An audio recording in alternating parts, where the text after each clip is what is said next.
Smarterfan.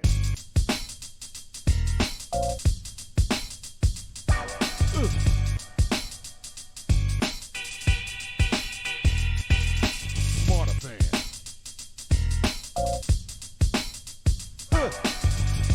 Yeah. Smarterfan. Hey, everybody, welcome to another segment of Smarter Fan Podcast, where we bring you behind the veil of sports business and life. I'm Joe, and this is Barry. How you doing, Barry? I'm mixing the soup. I'm mixing the soup and the chili. It's chili time. Chili and beans time. Joe, how you feeling, brother? You know I I'm love feeling, food. I'm feeling fine. It's chili time. I was out taking a walk the other night, and I said, "Oh man, I need to make some nice chili. This is chilly Mm, weather. Some yeah.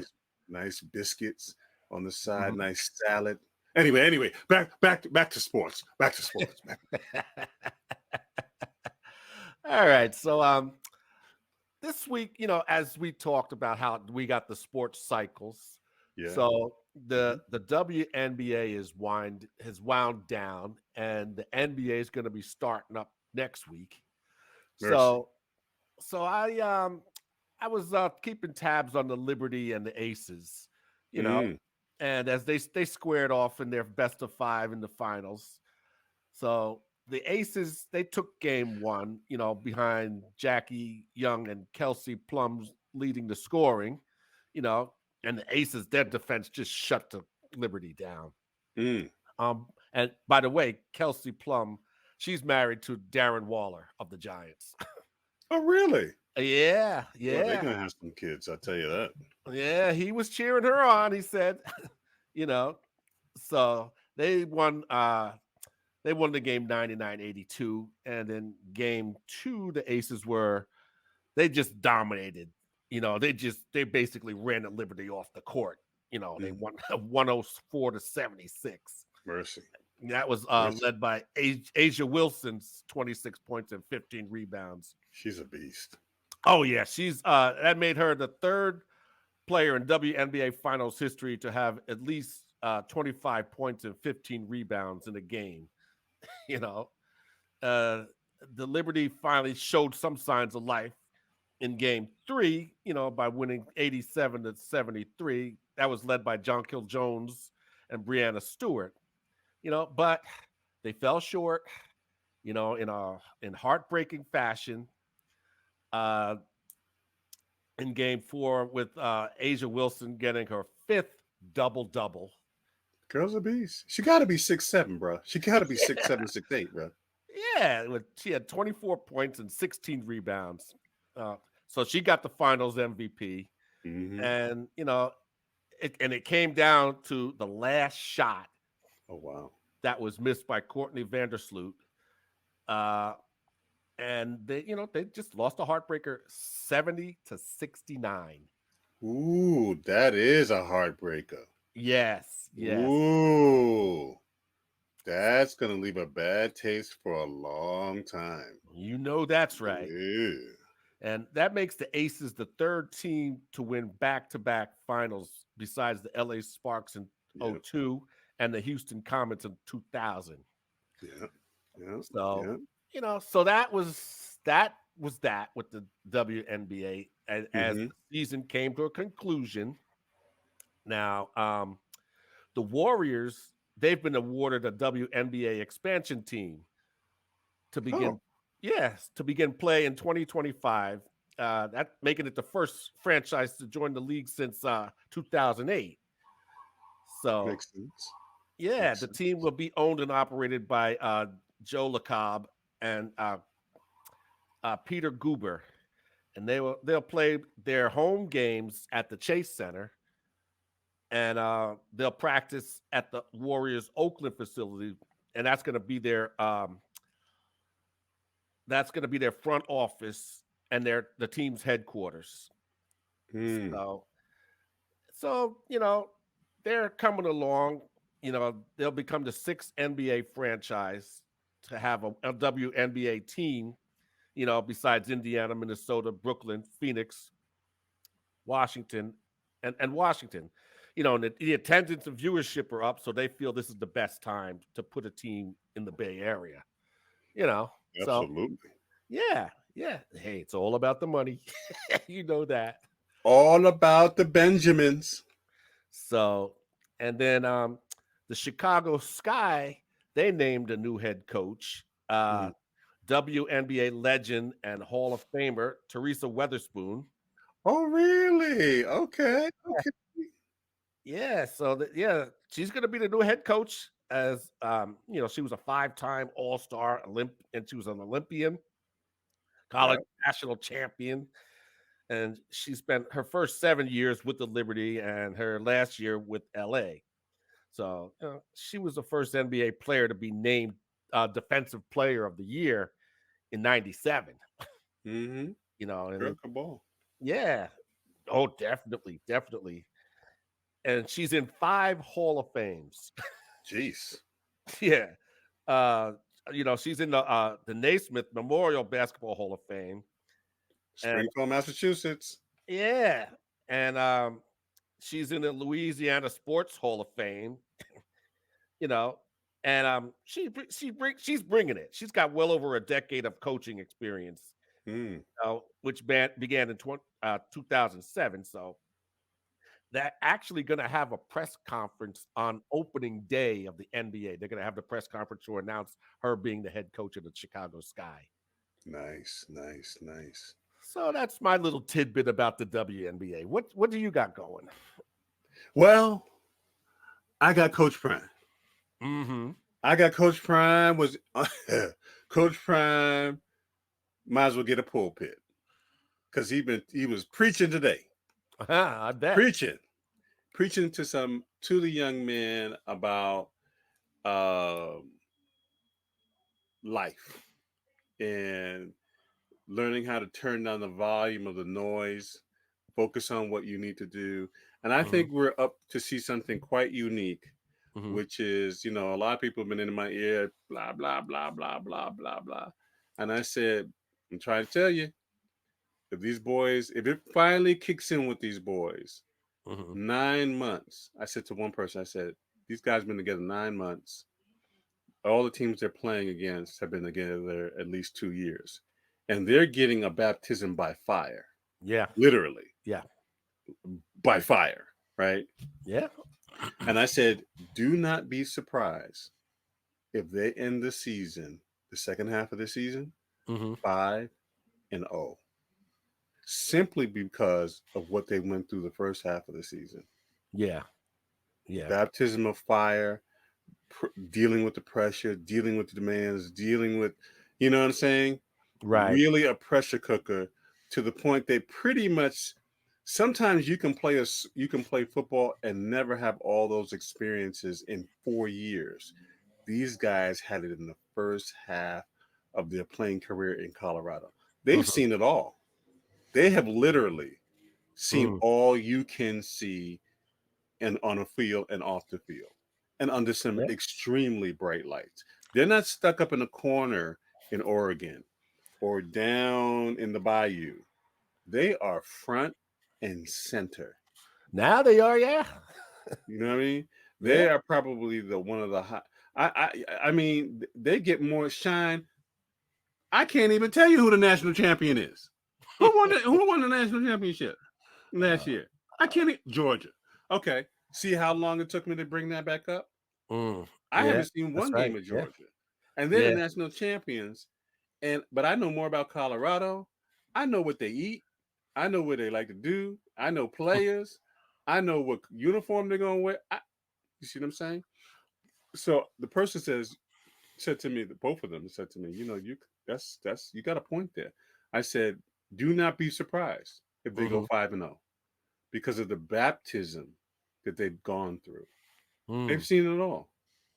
Yeah. And now if which has been the hardest part is for them to come together and gel as a team, Yeah. and they're putting up 40 points and that defense starts to come together. The defense better come together. Yeah, they better come together. That starts to happen in special teams. That stuff starts to come together, and they could go 5-0. And you talk about a story. Oh, you think you've heard Shine before? Oh, Mm. they're gonna put people on medication. They're gonna put people on medication, Joe. Put them on medication. Jeez. So I'm putting that out. You know, Smarter Fan, we always push the envelope. You know how we do, Joe. We push the Mm-hmm. envelope. Yeah. My second piece, because I can't let it go because you brought it out, and I'm so excited to hear Mm-hmm. about Teresa Witherspoon, is a ladies basketball. My girls from LSU. I'm Mm-hmm. telling you, this watch. I believe what's going to resurrect the WNBA is that their game is going to look a lot like college. Mm. That's what's going to get people out. Yeah. Those girl, there's my girl. Uh-huh. Those ladies really, even Iowa, they've opened up something to what I liken. You've been beating me 10-0. I was trying to get the picture, an old picture of Dr. J in Mm. the ABA going up against who they call Dr. Dunk. Okay. Doctor, now I have never seen a picture with Dr. J with the red, white, and blue headband to hold down the afro. That's how No. old this picture was. Wow. This is how old. I was trying to figure out a way to get it, but I couldn't figure it out in time. Mm. So that is what I see. And the person Mm-hmm. has some very, because I got to get into history, Mm-hmm. right? Has some very interesting things to say about. Really, it could have gone either way. Mm-hmm. It could have been the ABA over the NBA. It could have been that merger as opposed to the NBA over, merging the ABA, because Yeah. the ABA was bringing street ball, basically that flavor Oh yeah. and people were loving it. They Yeah. were loving it, Yeah. Yeah, they were. and they had enough of the peanut butter and jelly and the mayonnaise sandwiches in Right. the NBA. It wasn't exciting, you know what I mean? No. And the ABA was starting to eat their lunch, and so and It's they was just paying money, and it's they was just a getting great players. yeah, it's just a shame that the league wasn't viable enough, to do that. Well, you know what? I'll put it this way. I think it was a backroom deal, and some people got paid off, Mm. and they said, "Hey, listen." It's the same thing I think it happened in Major League Baseball, where Branch Rickey realized before the rest of them, hey, if these black folk and people of color start really, we're gonna have a problem. Mm. We they produce a more exciting product Yeah. Oh yeah. than what's Yeah. out there. Yeah. And I don't care how racist you are, I'm gonna make a ton of money and let Jackie Robinson come in here and make me a goob gob amount of money, Mhm. and the rest is history. That's right. So back to our earlier conversation, this is the power of understanding ownership. Mm. But you got to have vision, and you got to be able to take the risk Yeah. and calculated risk in order to seize the day. You know what I mean? Yeah. And not everybody's built for it, and that's cool. But Mm. it is what it is. So I'm gonna throw it back to you. I got some more stuff though. I got some Okay. more stuff. Okay. Well, I since the NBA is getting ready to kick off its I believe its 75th season, Mm. I did a little thing called This Week in Basketball History. See, I knew he would come back. I knew it. I knew starting it. starting Don't give me a chance.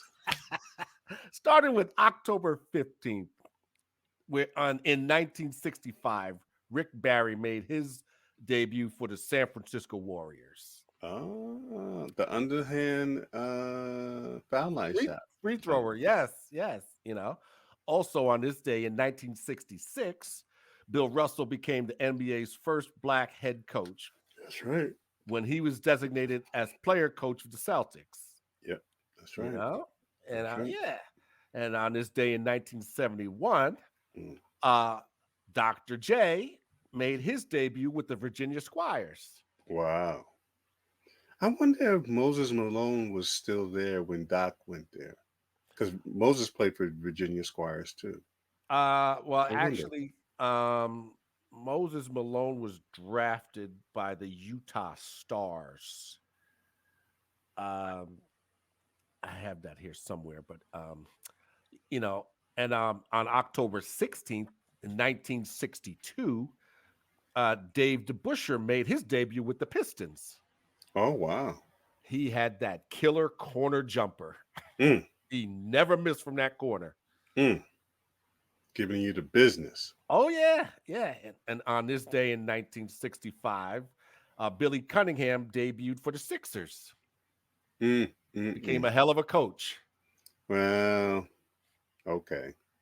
Well, let's just say he got him there a couple of times. No, yeah, nah, he broke my heart a couple times. I love He, the he 70s. broke a lot of people's hearts.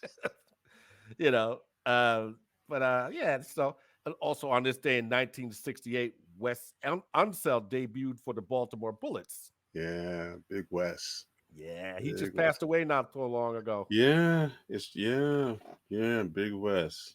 You know. Yeah. Um, and on October 17th, 1964, Willis Reed debuted for the Knicks. Wow. From you know what college? Now that I don't know. Woo! I may win tonight, maybe. Grambling. Oh, okay. Oh, Grambling. okay. Yep. Yes, Yeah. sir. He was a All right. Grambling man. okay. Well, that's interesting. That's really interesting. Yeah. Okay. Also on this day in 1968, Elvin Hayes, The Big the E. Big E, debuted for the San Diego Rockets. Wow. Yeah. The Big E. The Big E. Yeah, man. Hell of a player. Yep. Also on this day in 1970, Pistol Pete debuted with the Hawks. Pistol Pete Maravich. That boy was something else. Yeah. So and Hmm. on October 18th, 1969, uh, Kareem made his debut for the Bucks. Out of UCLA and John Wooden and that storied college Mm-hmm. career. And on this day in 1967, Earl the Pearl debuted with the Bullets. Not the Pearl. Not the Pearl. Yeah, I Yeah. had the opportunity a couple of years ago to actually meet him. Great guy, great personality, always class. And yeah, the Pearl was the Pearl for sure. Yeah. Yes, he was. I got another trivia for you. Okay. Did Earl the Pearl play Division 1 or Division 2 or Division 3? You got me. That's out of my realm. I may actually get 1 point tonight. I can't believe it. He's from a Division 2. He was drafted from a Division 2 school. Oh, okay. Yeah. I can't Okay. believe it. Well, it's still a long night, so I may not. You may get me out anyway. I don't know. Okay. On this day on October 18th, 1974, Moses Malone debuted for the Utah Stars. Okay. So, but so that's my little week in history for the NBA. Good stuff. Good stuff. Yeah, but we had talked about everybody shooting from 3-point land.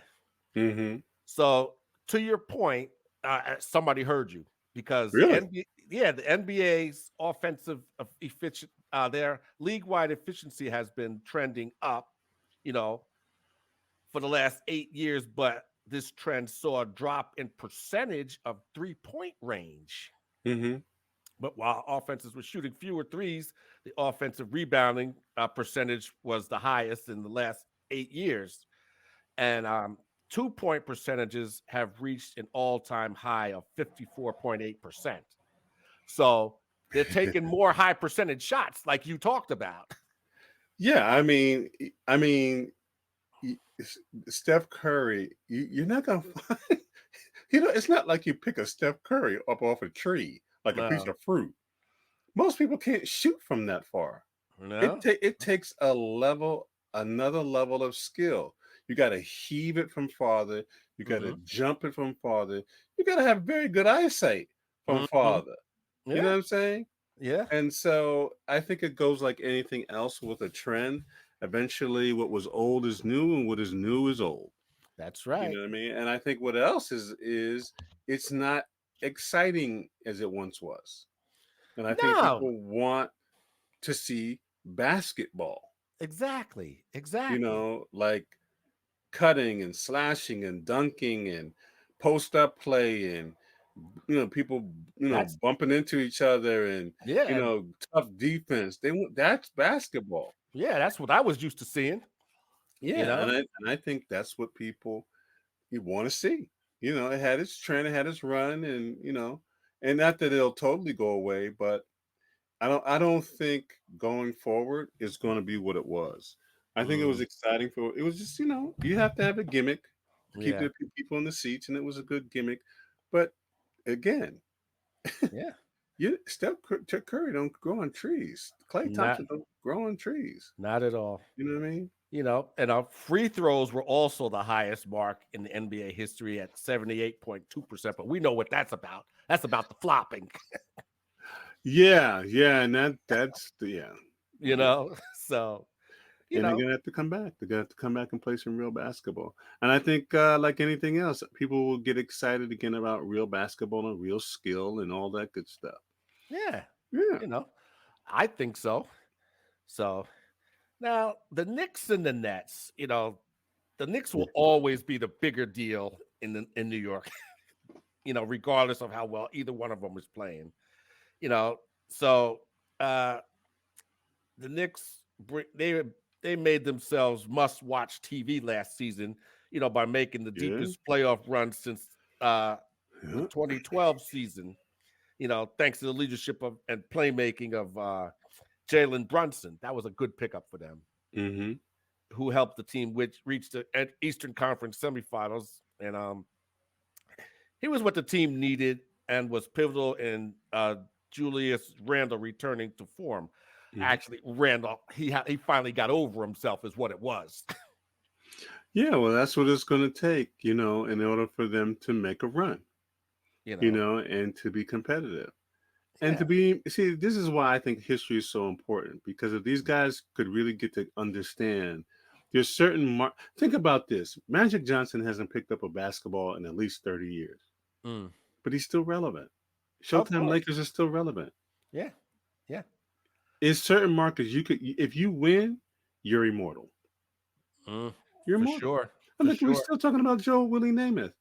Nobody know nothing about no Joe Willie Namath from 1968, yeah, but he played in New York, won in New York, and so the story gets told over and over and over and over again. you know, He's immortal. yeah. You know what I So, mean?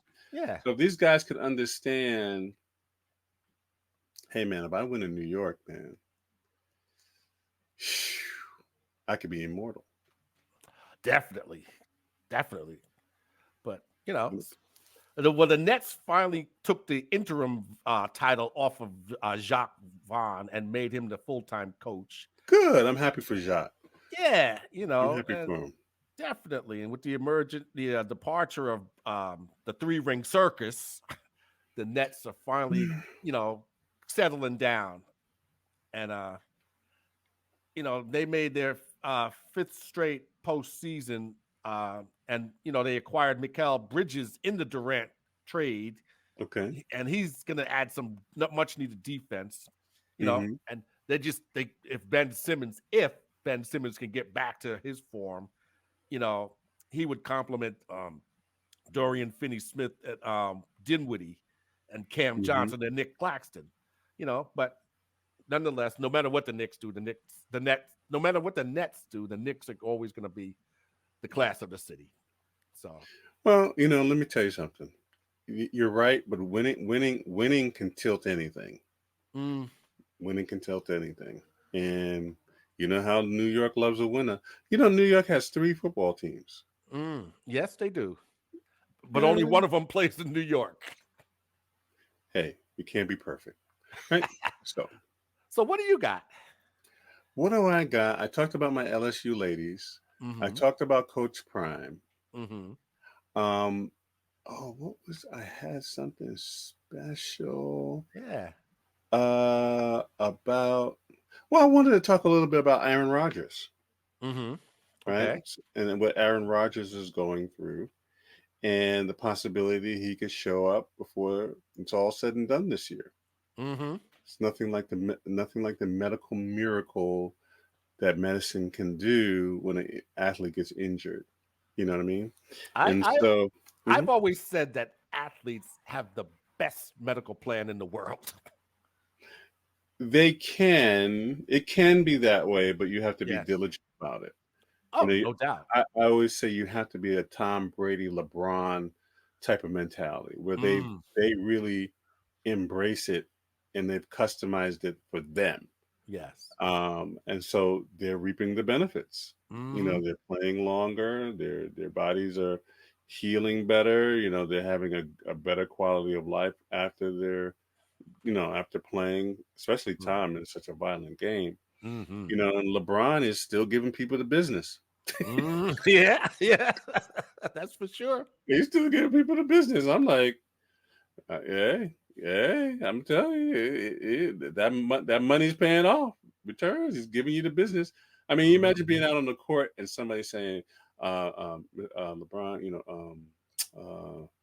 could you sign this for me? Because I remember watching you as a kindergarten in elementary school, in high school, and Yeah, you know what I'm saying? And like, yeah, yeah, yeah. Hey, oh, that's I how it mean, goes. it goes. There's actually a picture of Jalen Brown as a kid, you know, with LeBron in the league, you Mm. know, hug gives his arm around him, and now they're going head to head. Yeah, You see, know, what I mean? It's see. amazing. It's an amazing thing. So yeah, that was one of my behind the veil situations. I talked about my LSU ladies, and there was another thing I wanted to talk about. Oh, that's what it was. Regarding the LSU ladies, the Mm, article was talking about the money that they're mm, making. right. And the article was really stressing that because of the money they're making, the probability of these athletes, which I'm so excited about, probably going to stay in school longer, Mm, which is makes a good thing, sense. Yes, that's always a good thing. right? Yeah. And a lot of people are like, "Oh, no." I said, "Well, no, it has to happen to kind of even out the balances because the owners of the next level have been having kind of a monopoly, Yeah. right? Because they got a little Yeah. show. Hey, we're gonna get this number. Now, if more players start to stay, it kind of evens up the playing field. It gives Yeah. more opportunity, Yeah. and it also allows athletes to be able to secure their future because you don't know how it's going to go on the next level. You don't know who you're going to get drafted by. You just don't Yeah. know. So you can secure yourself financially in college by having a great career. And if it goes, if it works out at the next level or doesn't, it doesn't really matter that much Mm. because you've had a great career and you've made a lot of money and can take care of your family. You know what I mean? Mm. Kind So of I'm, reminds me of Charlie Ward. He was like, wasn't he a number one pick in the NFL, and then he wound up going to the Knicks? yeah, Charlie knew. Ain't nothing I'm going to do in the NFL at 5'11". Mm. Yeah. What am I going to do? Yeah. Yeah. Yeah, I played for Florida State and I think I was a Heisman runner up, but Mm. you know, I'm not 6'2", 3, 4, or 5, and don't really need to really have a cannon for an arm. Mm. Let me go over here and play this basketball, which I'm good at, Mm-hmm. and that ain't a bad fallback if you ask me. Nah, not at all. And it's a unique situation. It's a unique Mm-hmm. situation. I wanted to, my last thing was my last thing on the wrap up is everyone's talking about Hunter and Colorado, and is he playing too much and blah blah blah blah blah. I'm gonna say here on Smarterfan podcast, he is about to create a trend and it's not a new trend. It's an old trend that's Mm. being rebranded Mm-hmm. because we remember Bo Jackson Mm-hmm. playing baseball, Mm-hmm. playing football, Mm-hmm. playing everything, all them Yeah. crazy commercials. Yeah. Dion playing to sports. So, people think it's a new thing, but it's actually an old thing. A very trade. old thing. It's Yeah. a very old thing. And so we're in for exciting times as the sports clock is 24/7, 7 days a week. And that's why we're here at Smarterfan, to give you, our fan family, the behind the veil, behind business, sports, and life. That's Enjoy, and we'll see you next week. Joe, good All seeing right. you, buddy. You Good look like seeing you you look like you're 22. You look like you're 22. All right. All right, good. Smarterfan.